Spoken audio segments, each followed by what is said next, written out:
सानो सासेया देरहाया साथामा देरहाखागोन। दा नोंथांमोना मा सानो? खुलुमबाय लोगोफोर, दिनै आं माने लकसभानि इलेक्सन रिजाल्ट होगोन नालाय बेनि सोमोन्दैनो आङो फंनैसो बुंनो सानदों आरो। माने इलेक्सननि बागैथ' एख' अबिगथा गैखाया, जेबो बुंनो रोंखाया, माबायदि रुल बेफोरनि बागै जेबो बुंनो रोंखाया। थेवब्लाबो माने ससियेल मिडियायाव माने ओरैबायदि दावराव खालामना लायो मोननैबो पार्टिया, माने नांगोलाबो जों देरहागोन, ट्रेक्टराबो जों देरहागोन। दा रिजाल्टखौ ओंखारनायनि उनावसो मिथिथारगोन ना अरिजिनेल देरहानाया सोरो। दा ओरैनो माने खुगाजोंनो जों देरहाथारगोन, जों देरहाथारगोन होननानै माने खाम्फा बरगयाबो जों देरहाथारगोन, जयन्त बसुमतारियाबो जों देरहाथारगोन होननानै माने रायजोखौ पाब्लिकखौ माने ओरैबायदि घुलायना लानो हायो इलेक्सननि मोनसे फर्मुलाया, माने बेखौ दा बुंसै आरो गोदोर गोदोर टिउसन मास्टारफोरनि भिडिअफोरखौ नायबा बुजि मोनगोन। जोंनि बर'नि नङा दै, गोदोर गोदोर टिउसन मास्टारनि IASनि टिउसन मास्टार होग्रा दोङो, डाक्टर इन्जिनियारफोर टिउसन होग्रा मानसि दोङो।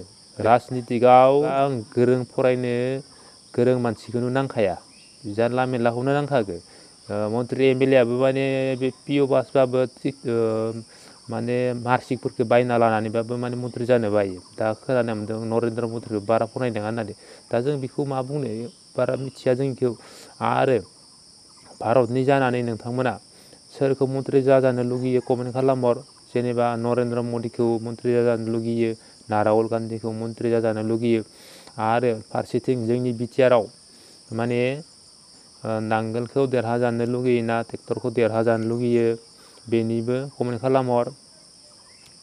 दा ससियेल मिडियायाव माने ओरै दावराव, माने रिजाल्टआ नांखाराखै, माबा एक्सिट पलनो माने रिजाल्ट आउट जानायनि लिस्ट दिहुननानै माने जों देरहाबाय, उमुगाव एसां एसां मोनबाय, उमुग एसां एसां मोनबाय, नोंना गावसोरनो बुंबाय थादों दा एक्सिट पलखौ नायोबा ओरै थोरै मोनदों ओरै थोरै मोनदों होननानै। दा बेफोरबायदि माबोरै बुंनो हाखो? दा इसोरो माने रायजोनो फैसा होनानै भटखौ थुहोदोंमोन नामा बिदि जों देरहाखागोन होननानै? रायजोनो फैसा होनानै भटखौ थुहोदोंब्लासो देरहाखागोन होननानै बिदि बुंना लाबाय थानो हायो। बुंना लानो हानायनि कारना मा? माने रायजोखौ ओरैनो फुस्लायनाय। नांगोलनि पार्टिया मोनसेल', गावसोरल', खिन्थु ट्रेक्टरजों जोङो खैथा मोनथाम दोङो, मोनथाम एलियेन्स बिसोरो। माने नोंथांमोना सानना नाय, माने आं जायखौ बुंगोन बेखौ नोंथांमोना बिदो सापर्ट दङ साननानै आं गाज्रि मोना। दाने जि सलिदो, जि नुदो, जों जि बुजि मोनदो बेखौसो आं बुंगोन। नांगोला मोनसेल', ट्रेक्टरजों लोगोआव दोङो मोनथाम, नंगौना?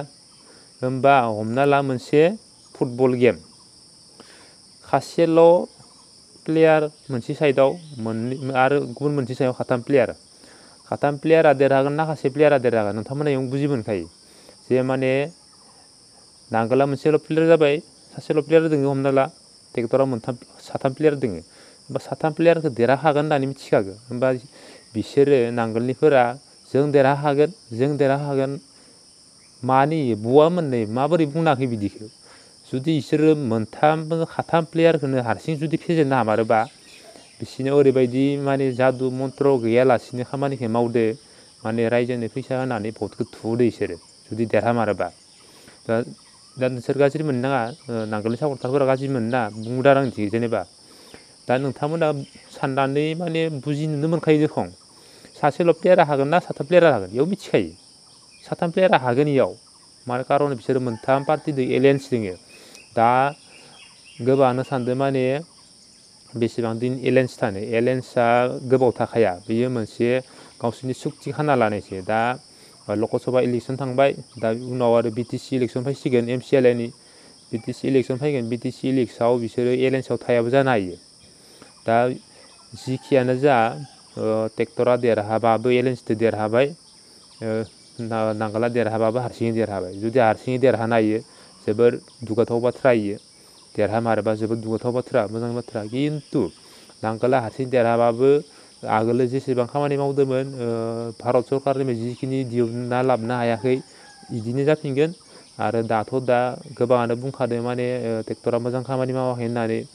बेसेबां खामानि मावदो बेसेबां खामानि मावाखै रायजोआ नुखादो, जोंबो नुदो, खायसे मोनखानाय बुस्थुखौ खोमाना लाबाय थादों होनदों, बेफोरबो नंगौ। गाज्रि मोननाया माबा मोननाय एख' माबा गैया इयाव।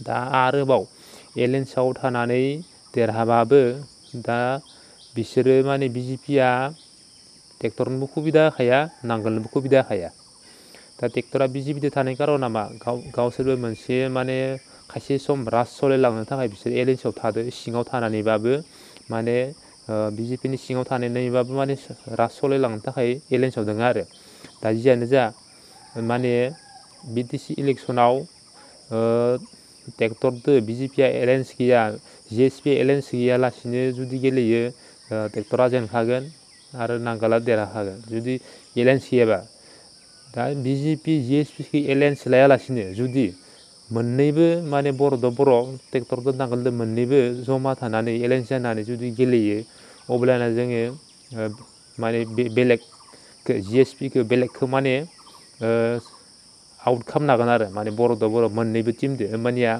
गासैबो बाहागोखौ मोननैबो टिमानो मोननैबो पार्टियानो रानना लानो हागोन रानना मावनो हागोन दा जियानो जा दा मादो थगायजाबाय मा थगायजाबोदों नोंसोरबोथ' नांगोलाबो थगायजाबोदो आगोलनिफ्रायनो बेसेबांबा बोसोर 17 बोसोर थगायजाबोदो दाथ' ट्रेक्टरा बोसोरथाम बोसोरब्रैल'सो जाबाय बोसोरथाम बोसोरब्रैयाव आरो मा मावनो हानो गोदान गथ'आ बेसेबां खामानि मावनो हानो एख' बुजि मोनख'वा मखै मा दोङो मखै मा गैया बिराद गिदिर हाखराव जुदि नोंनो ना हमनोबा बियो अबेखि मा ना दोङो अबेखि मा ना गैया हमग्रोजोबनो हाया इयो हमग्रोजोबनो हाया जेसेबांखि बुङा मानो बेफोरबायदि जायो दा नोंसोर 17 बोसोरावनो हमजोबनो हायाखैबा बिसोर बोसोरथामाव बोरै हमजोबनो हानो जियानो जा मोननैजों लोगो जानानै BTC इलेक्सनाव BTR इलेक्सनाव मोननैजों लोगो जानानै गेलेनांगौ आरो भारत सरकारनिफ्राय जिबायदि नोंसोर थगायजाबोदोंमोन दा आरो ट्रेक्टरा जिबायदि थगायजादो बेफोरबायदि थगायजानो नांला मोननैबो लोगो जानानै